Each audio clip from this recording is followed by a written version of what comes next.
Hey everyone, and welcome to RUBIN'S Mind Lab, where we break down the latest research into what it really means.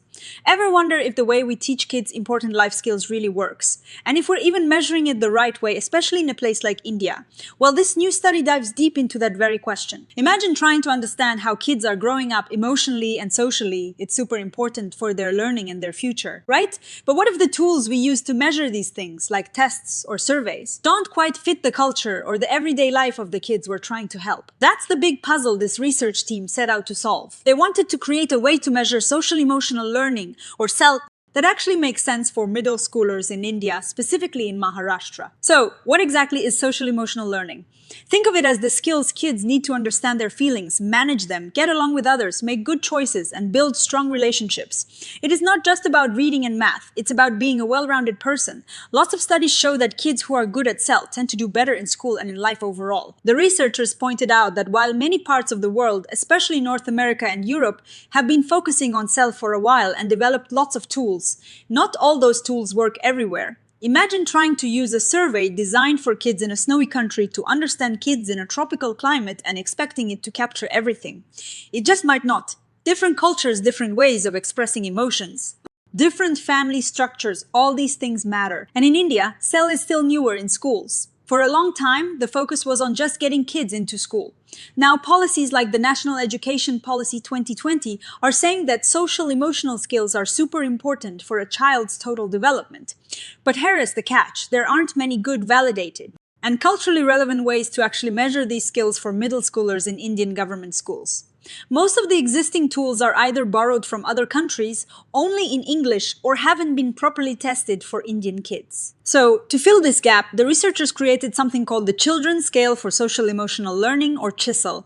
They chose the name CHISSEL because, like a sculptor's tool, it's meant to help shape and refine a child's social and emotional abilities. They wanted to make sure it was grounded in Indian culture and aligned with new educational ideas in India. The first big step was Study 1. They started with a bunch of ideas for questions, 36 to be exact, based on established SEL concepts like managing yourself, making decisions, getting along with others, understanding social situations, and knowing yourself. They made sure to adapt these ideas to fit Indian middle schoolers, and even translated them into Marathi after getting feedback from experts to make sure the questions made sense. They ended up with 28 items. They then tested these 28 questions with a lot of students, over 1,600 of them, in different districts of Maharashtra.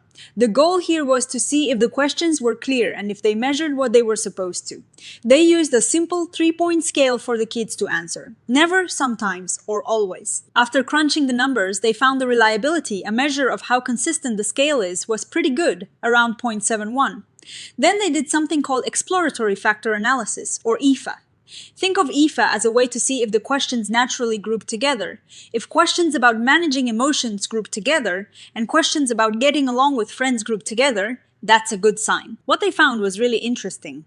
The way the questions grouped together didn't perfectly match the original ideas they started with. The items kind of rearranged themselves into 5 new groups. For example, instead of a clear self-management group, they found things like academic awareness popping up, and other groups that were a bit different from the starting point. This told them something important. The students were interpreting the questions based on their own lives and experiences in India, not necessarily how the researchers initially thought they would.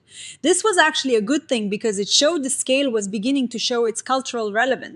They kept all 28 items, reworded some for clarity, and ended up with what they call CHISSEL 1.0. But with a structure that reflected the students' reality more than the Western framework they started with. They also realized that some kids might need more than just core SEL skills, so they decided to add more. In Study 2, they brought in 10 new questions focusing on important life skills like leadership, digital literacy, and problem solving, drawing from another framework. This made their scale bigger. Now with 33 items, and they called it CHISSEL 2.0. They tested this bigger scale with an even larger group of students, over 3,100 of them. They wanted to see if adding these life skills improved the scale's reliability, and it did, going up to 0.75. Then they did another round of factor analysis. This time, the factor analysis led to a 4-factor structure for the SEL part of the scale, and it looked more stable. They found areas like social-emotional development, social support, self-management, and peer support. This was a significant step towards a solid structure. They then used confirmatory factor analysis, or CFA, to basically confirm that this four-factor structure worked. The CFA results were good, meaning the four-factor model seemed to be a good fit for the data. So CHISSEL 2.0 ended up with 25 items in total, 15 for SEL and 10 for the life skills. But how do you really know if the questions are good? That's where study 3 comes in. They brought in school teachers and heads to look at the scale. They asked them about how clear the questions were, if they were relevant to what kids actually do, if they were appropriate for the age group, and if they made sense in the Indian culture. Teachers provided ratings and also written feedback. This part is super important because it is about response process validity, which means checking if people understand the questions the way the researchers intended. The teachers' feedback helped them fine-tune some of the questions to make them even clearer and more relevant. They also used a statistical measure called Aiken's V to see how much the teachers agreed on the relevance of the items. And the results were really positive, showing good agreement. This whole process, with multiple stages of development, testing with students, and getting feedback from teachers, led to the final version, CHISSEL 3.0, with 25 items. The researchers showed that it was reliable, meaning it consistently measured something, and it had validity, meaning it measured what it was supposed to measure, in a way that made sense for Indian middle schoolers. So what is the big takeaway here? The researchers successfully created a measurement tool, CHISSEL. That's not just a copy of Western ideas, but is actually built from the ground up for the Indian context. They learned that when you try to measure something like social emotional skills, you can't just translate and expect it to work. You have to adapt it, test it, and listen to the people who will be using it and those who will be assessed by it. One of the really cool findings was how social support, especially from family, and peer support showed up as important factors in the scale.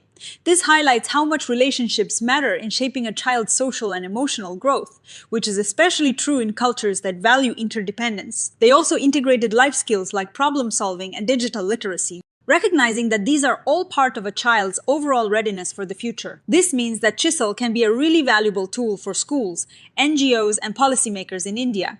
It can help them figure out where students might need extra help, design better programs, and see if those programs are actually working. It's a way to move towards a more holistic approach to education. Now, like any study, there are some limitations. The CHISSEL was mainly tested in government schools in Maharashtra. This means it might not be exactly the same for schools in other parts of India, or for private schools, or for kids who speak different languages, as it is currently only in English and Marathi. And since it is a self-report measure, meaning kids are answering about themselves, there is always a chance some answers might be influenced by what they think they should say rather than how they truly feel. It's also important to remember this isn't a diagnostic tool. It's more like a snapshot to understand where students are at. So, what is next? The researchers suggest testing CHISSEL in more places and languages across India, and maybe even comparing it with other ways of assessing these skills, like teacher observations. It would also be great to follow kids over time to see how their social emotional skills change as they grow. This study really shows the power of creating research tools that are deeply connected to the culture and context they are meant to serve. It's a great example of how we can build better understandings of human development by being sensitive to local realities. What do you think? Does it make sense that the way we measure these important skills needs to be so culturally specific?